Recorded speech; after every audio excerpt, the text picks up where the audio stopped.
So good day, everyone. I am Laika Sidney de la Cruz.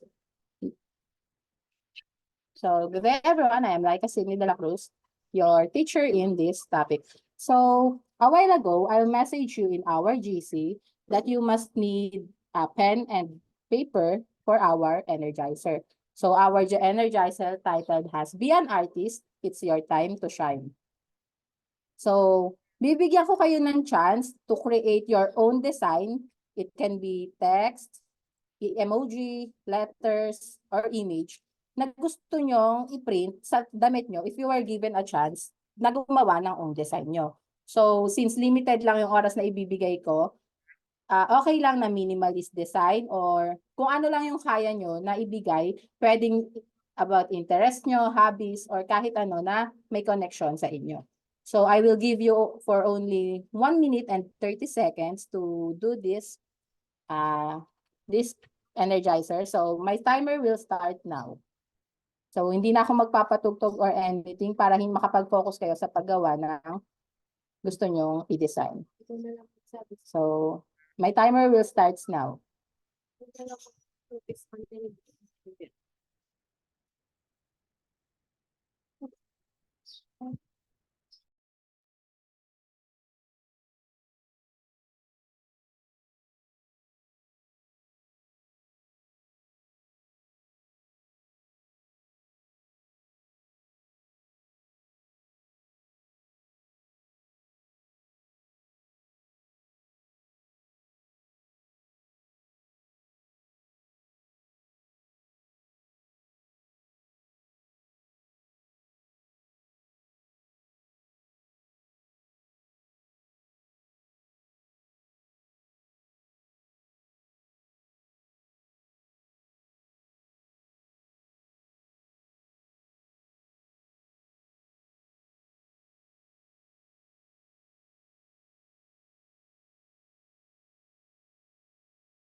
So, all right guys, wala nang time, no? Yun na yung limited time na naibigay ko. So, don't worry, lahat yan, hindi man lahat yan kaya kong pakinggan kung bakit ganyan yung naging style or design ng na-create nyo. After this lesson or after this discussion, I will require you to send it to our GC with a brief explanation kung ba't yan yung na-create nyo. So, hindi siya lahat is papakinggan ko, pero gegradean ko siya, basta ma-send sa GC later. So now, here's the emojis. Lahat ng names nyo, lahat ng nasa mass release is nandyan ng name. So kung sino yung unang mapupunta sa finish line, siya yung may chance na i-share kung sino, ay kung bakit ayun yung naging design niya. So I required that person na makapag-on cam ng kahit saglit lang and makita lang natin sa camera mo kung ano yung design na napili mo para meron din kami idea sa ina-explain mo. So the first person is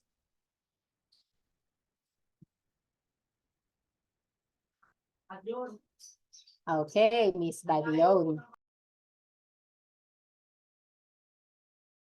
So Miss Badion, can you share me your output? Can you share to us your output?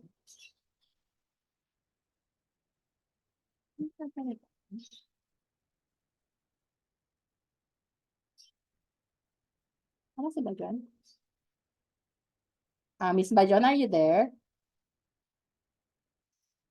Okay, so wala yata si Miss Badion or nag-alok ang internet niya. So let's give a chance to others. All right.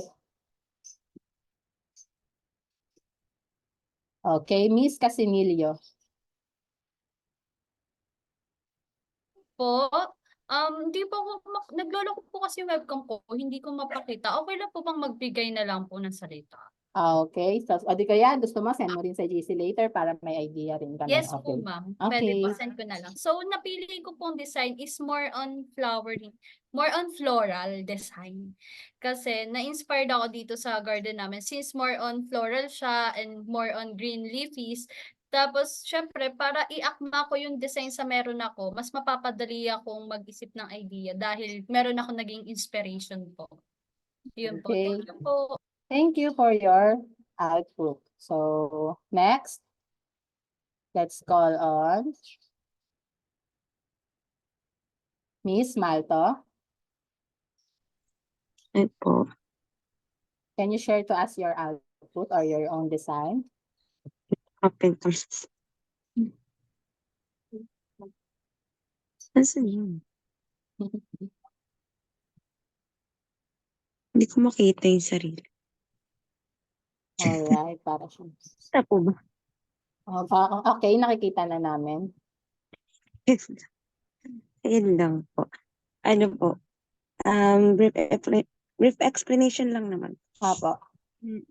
Ayan po yung dalawang cats. Ayun, since mahilig po ako sa cat. Ayun, sobrang nakikitan po kasi ako sa cats. Then, ayun, kung if ever man po magkaroon ako ng shirt na pwede ko pa-print. Ito po yung gusto ko pa-print kasi I love cats. Ayun. Okay, beautiful output. Thank you, Miss Malto. So, now, let's proceed to our presentation. So later now, I will collect all your outputs in our GC. So our topic for today is silk screen printing. So it prepared by me and from BT-led HE31 in the course subject Arts in Daily Living. So first, let's discuss our learning objectives. Okay, so anyone who wants to read? Yes, Mr. Marcelo. At the end of the discussion, the learners should be able to understand what silk screen printing is, master the technique of properly coating and exposing screens for optimal image transfer, develop a positive attitude towards experimenting with different materials and techniques in silk screen printing, and an appreciation for the artistic possibilities of silk screen printing. So thank you. So first of all, what is silk printing? Silk screen printing. So anyone? Yes, Miss Rufa May. So silk screen printing, also known as serigraph or screen printing, it is one of the most popular, established, and widely used among print shops. Tuloy ko po? Apo, hanggang Yes. dulo na. Okay po. So the process involves using screens to apply ink to apparel and other various materials. Screen printing is a versatile and effective printing method that allows you to produce t-shirts with outstanding quality and a tactile feel. Sorry. Okay, thank you. So for the next slide. So this is one of the most traditional methods of t-shirt printing, with experts believing it dates back as far as ancient China. However, it became popular in the 20th century when Andy Warhol used the technique to create his iconic first silkscreen printing Marilyn Monroe portrait. So, siguro yung iba sa inyo familiar sa ganitong pop art, no, na or nakikita nyo yung ganitong design or yung image ni Marilyn Monroe. So siya pala si Marilyn Monroe, no? So Marilyn Monroe is American actress and model. So si Andy Warhol made his original Marilyn Monroe silkscreen printing noong 1962 to give tributes in this actress for this actress because this actress died on August 5 after taking an overdose of sleeping pills. So nagbigay ng tribute si Andy Warhol to create his first Marilyn silkscreen printing later that month. So next. So silkscreen printing can be used in a variety of applications across different industries. Some common use includes apparel. So silk screen printing is widely used for printing designs on t-shirts, hoodies, hats, and other garments. It's popular because it can produce vibrant, long-lasting prints on fabric. So para mas maliwanagan tayo, na may short video clips akong ipapakita.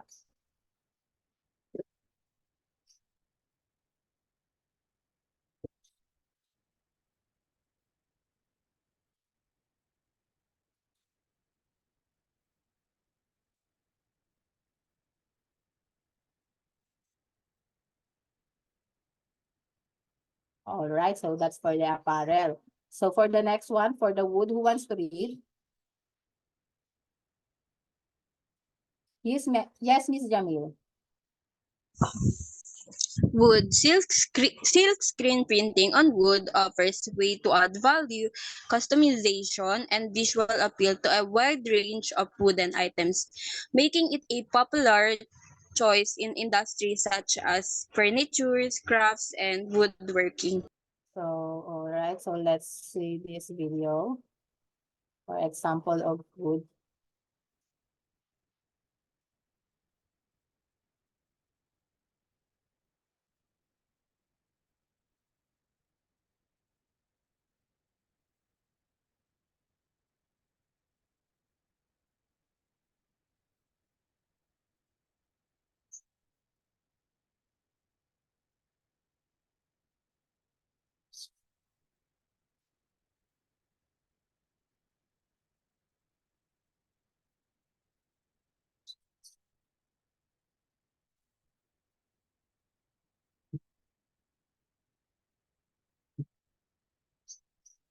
Okay, so as you can see na yung mga letters may kulay black siyang pinaggamitan or pinagbangatan. So that black is called vinyl. So these pieces of vinyl have a self-adhesive back that's ready to stick onto certain types of materials without any extra work on that part. So for the glass or ceramic, can you read it, Miss Basmayor?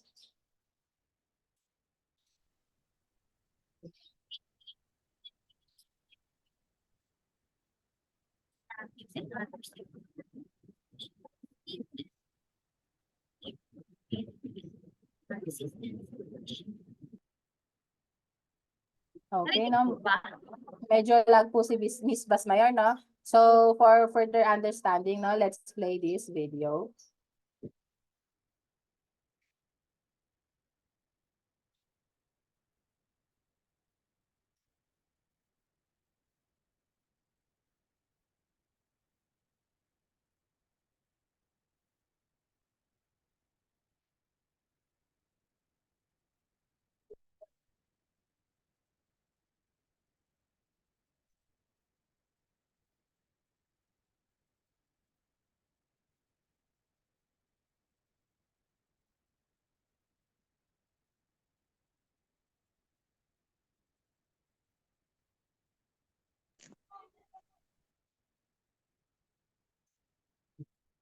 So that's for the glass, no? So mapapansin nyo sa 3 examples na binigay ko, yung dalawa, yung first 2 is manual silk screen printing, which is yung tao mismo yung naggagalaw ng squeegee na material para i-transfer yung ink dun sa material na gustong paglipatan. While the third one is, since modern era na tayo, no, meron na silang na-invento na machine na makaka-help for them na mas mapadali yung trabaho na mismo machine na yung magta-transfer ng design to that material.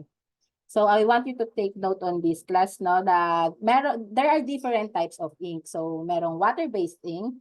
This type of ink is environmentally friendly, dries quickly, and commonly it used for printing on paper, cardboard, and fabric. Well, the UV ink or curable ink is using ultraviolet light. So it's also known for its fast curing time. So usually ginagamit siya sa paper, plastic, and glass.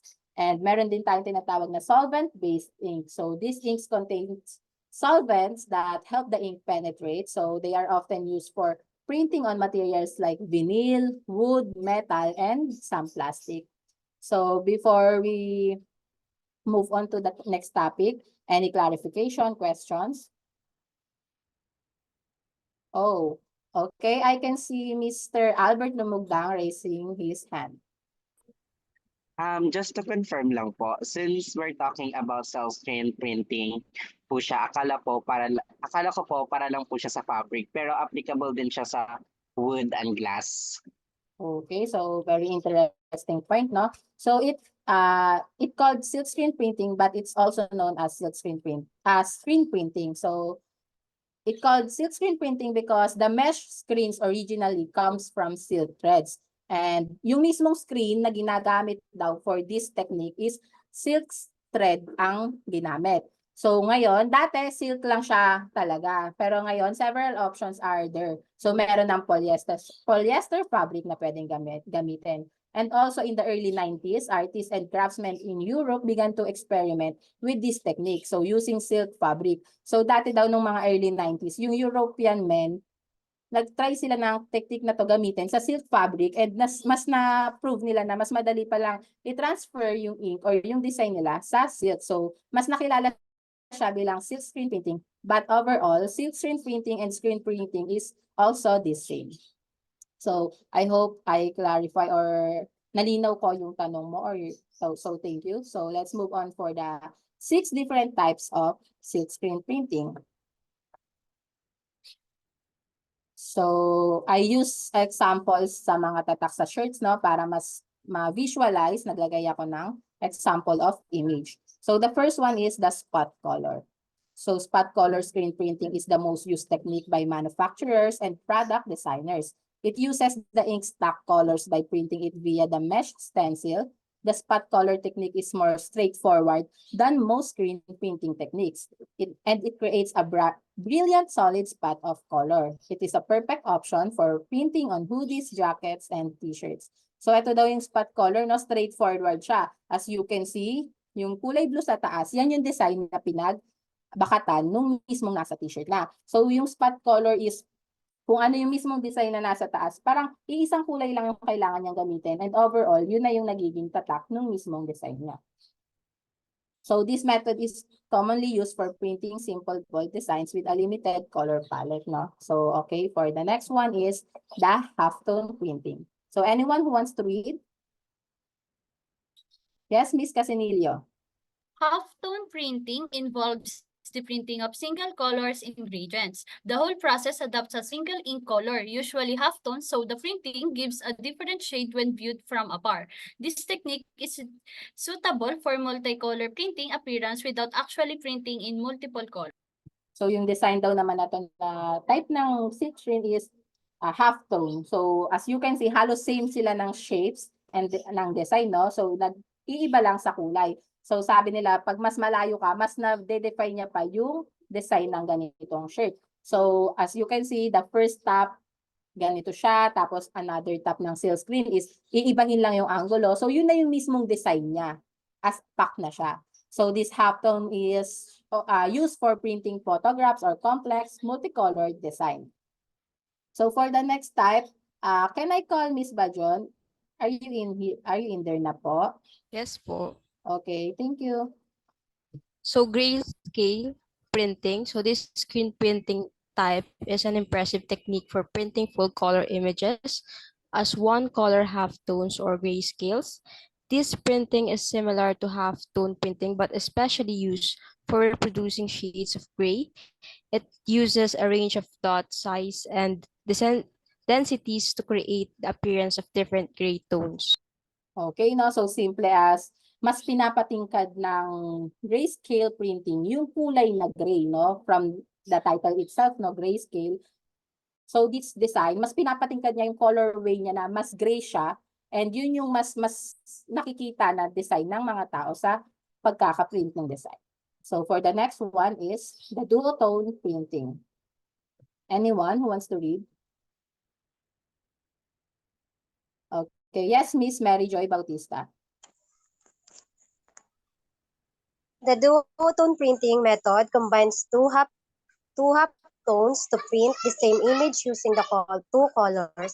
It prints the first black halftone with black ink while using color ink to print the second halftone. It offers an artsy and elegant effect. So yes, thank you. So by varying the densities of the dots in each color, a range of color can be achieved. So dito sa duotone printing, no, yung first daw na piniprint is yung black muna, tapos susundan ng another image na same image rin or halos magkamukha na susundan. Tapos kung pagmamasdan nyo siya ng mas mabuti, yung design niya is parang nagke-create ng optical illusion, no, na parang akala mo is magkasalungat, magkapatong, or mas kala mo may mas buhay yung design na ginagamit. So for the next style is the CMYK printing. Okay, no? I want to call on someone who will not raise their hand to make sure na nandyan pa and nakikinig pa kayo. So, can you read it, Mr. Gamay? The CMYK or four-color printing is the most complicated screen printing type. It is usually involves for primary colors, cyan, magenta, yellow, and key black. The combination of these colors forms the color tones needed. Although you can combine the colors manually, it is advisable to mix them automatically to get the best results.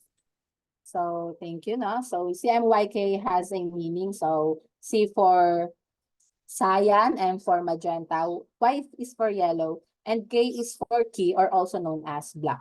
So, this is, each color is printed using a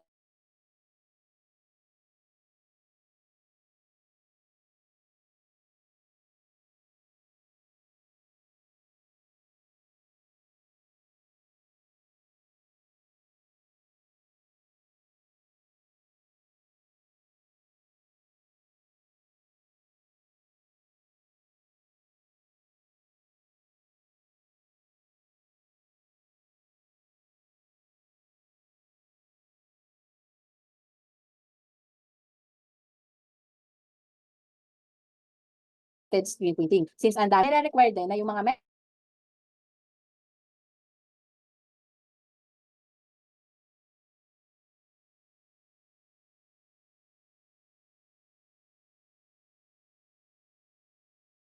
guys, am I audible?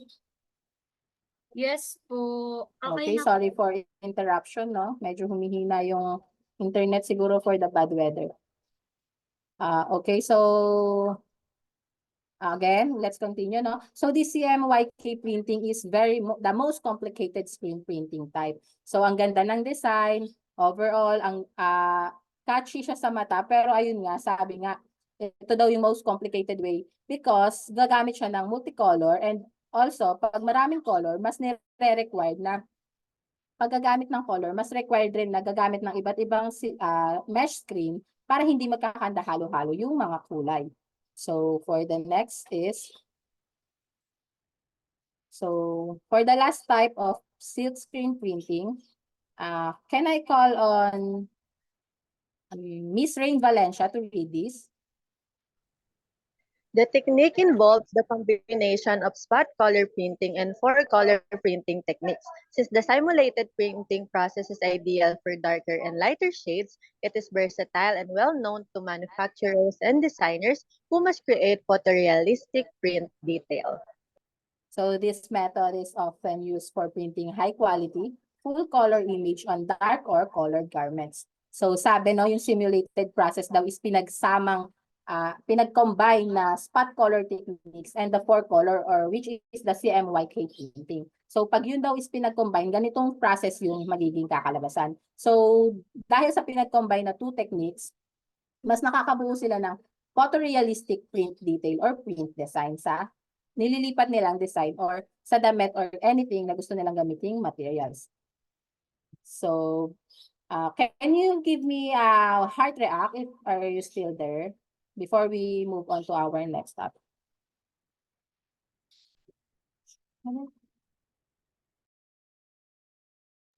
Okay, thank you everyone. No? Okay, so for the next topic, for the next is the silk screen printing process.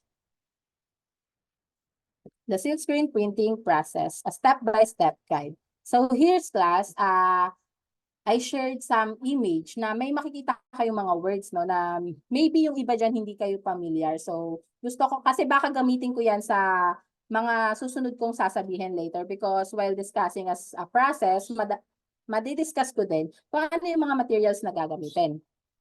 So to give an idea, no, yung squeegee, Squeegee is part of the part that pushes ink through the mesh screen and onto your product. So ayan yung hinahawakan manual. Pagka manual yung pag-silk screen mo, yan yung nagpupush sa ink papunta doon sa pagka-transferan. So the other naman is the photoemulsion. So it is a light-sensitive substance used in screen printing. So it forms a stencil on the screen by hardening when exposed to light. So coating the screen with emulsion and exposing it creates a barrier that allows ink to pass through only in the desired areas. So siya daw yung nagbablock or nagsisecure kung ano lang yung area na gusto mong mapag-transferan ng ink para hindi kumakalat. Okay, for the next slide. So the first step is design drafting. So first create or obtain the design that you want to print. This can be done digitally or by hand. So the first thing you need in the silk screening process is the original image or text from which the printer will make copies of the design if ikaw ay gagamit ng digital. Pero kung hand naman, ito yung ginagamit na nagdo-drawing muna sila or the-draft muna sila ng kung ano yung gusto nilang design, na ikakat na lang mano-mano kung ano yung gusto nilang transfer sa material later on. So for the next one is the choose and prepare the mesh screen. So the next step is to choose the mesh screen. So kanina nabanggit ko no na dati yung mesh screen daw, dati ang mesh screen daw is gawa lang sa silk thread, pero nowadays meron ng polyester. So mahalaga na piliin mo yung proper mesh screen na gagamitin mo for your gagawin na silk screen printing kasi meron ding mga mesh screen na may sapat na nipis, medyo makapal or makapal talaga. So kailangan mong alamin kung ano yung tutugma sa balak mong gawin. So for the third step, can you read this, Miss Cañete? So for the third step, expose the emulsion paint to the light source. All right, for the third step is expose the emulsion paint to the light source.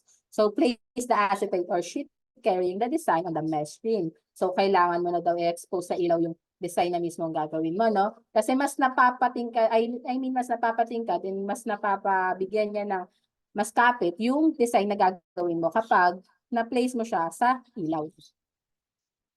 So it helps to harden the emulsion paint. So for the fourth step, please read it, Miss Cruz. Okay, so wala yata si Miss Cruz, no? So for the fourth step, prepare the stencil. So a stencil refers to a physical or digital template that acts as a barrier, allowing ink to pass through only specific areas onto the printing surface. So kanina nabanggit ko nga, siya yung nagsisecure kung ano lang yung ink na gusto mong i-transfer sa material na gagamitin mo. So it defines the design pattern that will be printed by blocking ink flow to unwanted areas. So for the fifth step,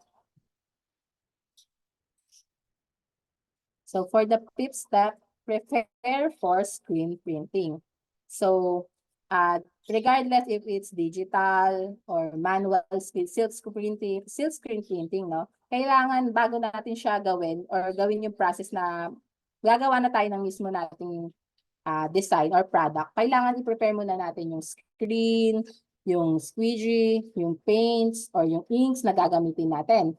And pag ganun din, kung digital yung gagamitin mo, kailangan i-organize mo na yung gagamitin para tuloy-tuloy na lang yung paggawa ng product na balak natin i-achieve. So for the sixth is this one, print the design. So ito na rin yung pwede na i-transfer yung gusto natin gawin sa bagay. Kung kunyari is sa damit, or sa tote bag, sa sombrero, dito na gagawin yung lower the screen to come close to the fabric while you pour on the ink on the ink on the screen. So pagka manual, use a squeege to press the ink from the screen onto the object carefully. Pag digital naman, ayan na yung ipi-place mo yung gamit or yung mismong bagay na gusto mo para siya na yung gagawa or machine will help you to transfer the design into your material that you need to use. So for the last step, can you read it, Mr. Carlos Sibayan? It cure and finish the print. Okay, so for the finishing touch, no? So, bibigyan ko lang po kayo ng sample, no? So, the transferred ink or paint on the item dries up entirely with the help of a dryer. So, for example, sa damit. Sa pagdamit yung pinili mo or fabric, yung pinili mo na lipatan ng design or gawin sa silkscreen printing, ang way na pwede mag-heat and finishing touch in this is yung plancha. So, yung plancha, pag dinikit mo siya sa mismong design ng damit, alam naman natin na hindi natin yun ginagawa kasi mismo pag yung heat is masyado mong dinikit agad sa damit nang walang kahit na anong protection or harang, dumidikit sa mismong plancha yung design at nasisira yung damit. So, the tip that I can give you is other people is use parchment paper, no? So, yung damit muna, tas parchment paper, ilalagay nila sa top ng design bago nila paplansyahin. So, in that case, hindi na masyadong tutok agad yung plancha, yung heat ng plancha, hindi na agad napupunta agad directly dun sa design. So, yun yung ginagamit nila. It can be parchment paper or bond paper. So, pwede mo din siyang baligtarin, tapos from baligtad ng fabric, dun mo naman din paplansyahin. So, ginagawa tong heat cure and finish the print para mas tumibay or mas dumikit yung design sa mismong pinaglipatan or pinagtransferan. So, meron namang digital dryer na din, no? Na ipapasok mo doon or tatapatan mo ng digital dryer yung mismong ginawa mo para siya din yung tutulong na mag-heat cure and finish the product. Okay, so before I end my discussion, so to conclude my discussion, despite its advantages, silkscreen printing also has some limitation. It can be time-consuming and labor-intensive, especially for complex design with multiple colors. So, achieving fine details can be challenging and color matching may not always be exact. So, overall, silkscreen printing is a versatile and effective printing method that offers a range of benefits, making it a popular choice for many printing applications. So, gusto ko lang itanong kung anyone, meron na ba kayong experience or any takeaways in this topic? Yes, Miss Luisa. Yung ano po, nung high school po kasi pinagawa kami ng ganyan, yung sa t-shirt. Then manual din yung ginamit namin. Gumamit kami ng squeegee din. Then yun lang po. Thank you. Okay, so other hand, any takeaways?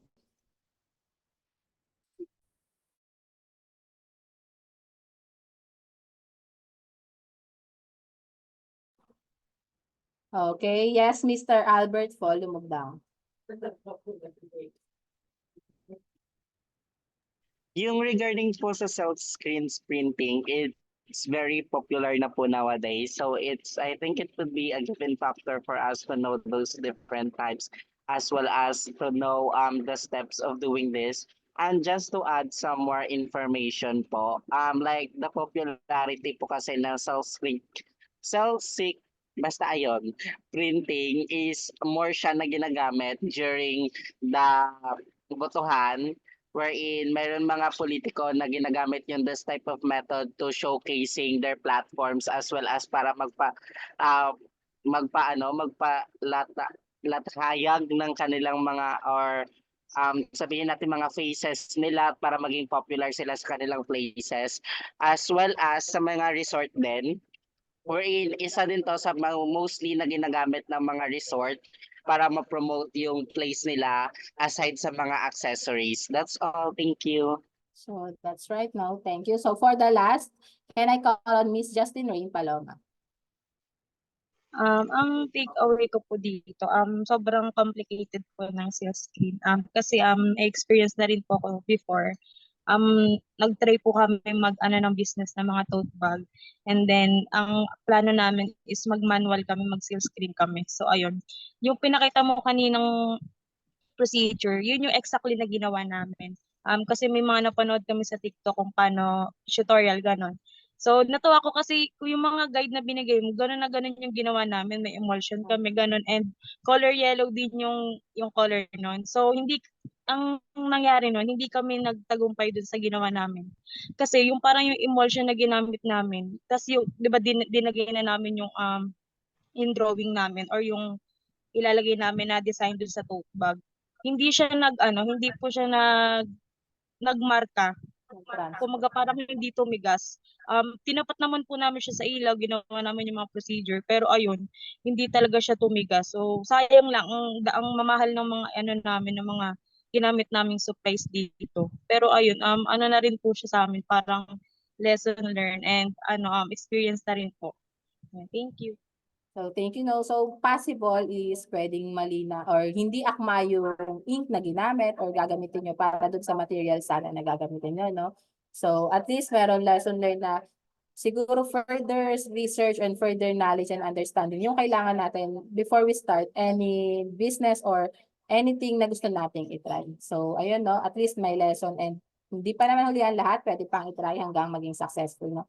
So that's all from my discussion, everyone. So for your assessment, I use Quizzes application. So join the code 96829871. And for your homework is please read in advance about the topic of woodblock printing. So thank you, everyone. I hope you gain a lot of knowledge, understanding in my discussion. And thank you for listening. And in this last slide, this is my references. So feel free to visit this website or link if any clarification you want to read. So thank you again, everyone.